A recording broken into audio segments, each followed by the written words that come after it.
Bismillahirrahmanirrahim. This is Nouman and you are watching Noumans Optohub.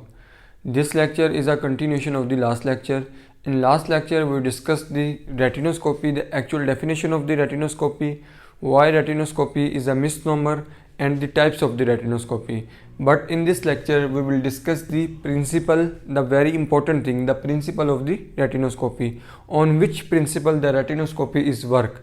So this is very important. If we know the principle, then this is easy for you to understand how retinoscopy is work. Retinoscopy works on the Foucault's principle. Retinoscopy works on the Foucault's principle.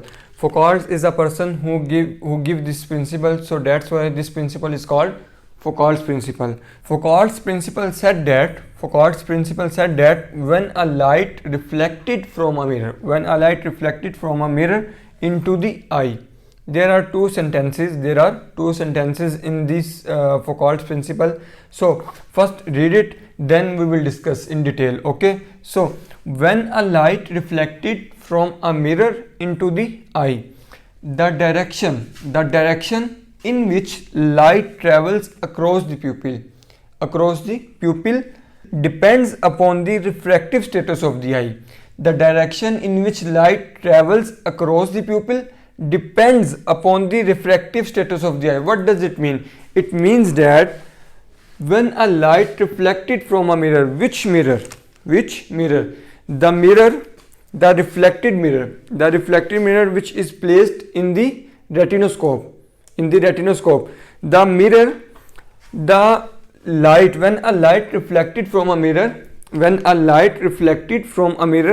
mirror which is placed in the retinoscope, reflected mirror. So when a light reflected from a mirror into the eye, if light reflected from this mirror, then it comes into my eye. The first sentence says that when a light reflected from a mirror into the eye. The second sentence says that the direction in which light travels across the pupil. When we are doing retinoscopy, we are observing the movement of the reflex. If reflex move with the streak, this is called with movement. If reflex move against the streak, then it is called against movement. So the direction Foucault's principle says that direction in which light travels across the pupil. Which light means that the reflex of the retinoscope, in which reflex travel across the pupil depends upon the refractive status of the eye. What does it mean? The second sentence says that, for example, if our reflex is moving across the pupil with the streak, so why is this is moving with the streak? Because it depends upon the refractive status of the eye. Why reflex is moving with the streak? Because it depends upon the refractive status of the eye. If refractive status of the eye is hypermetropia,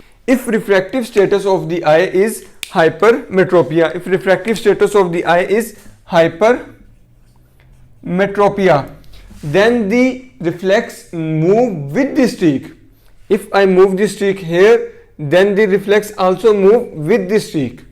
So in other words, if our patient or we have myopia, then if I move streak here, then my reflex come here. Against movement will happen. So Foucault's principle also say that the direction in which light travels across the pupil means that reflex travels across the pupil. It depends upon the refractive status of the eye.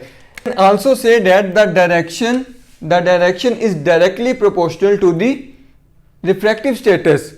The direction of the reflex is directly proportional to the refractive status. If reflex is moving with the streak, means with movement, so there will be hypermetropia. Why hypermetropia? Because refractive status, the direction depends upon refractive status.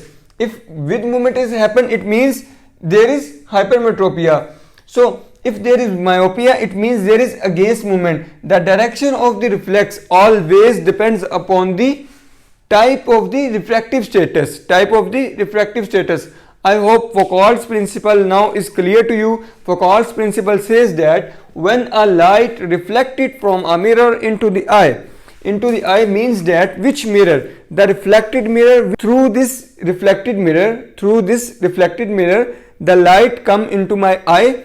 After that, the direction in which light travels, the direction in which reflex travel across the pupil depends upon the refractive status of the eye. Means that the direction in which light travel is directly proportional to the refractive status of the eye. If we see with movement, it means that there is hypermetropia. On the other hand, if we see against movement, it means that we have myopia. So this is all about the Foucault's principle. I hope all the things are clear to you regarding this lecture. If you have any question, any query, then ask in the comment box. I will reply. This is all about today's lecture. Goodbye till then, next lecture.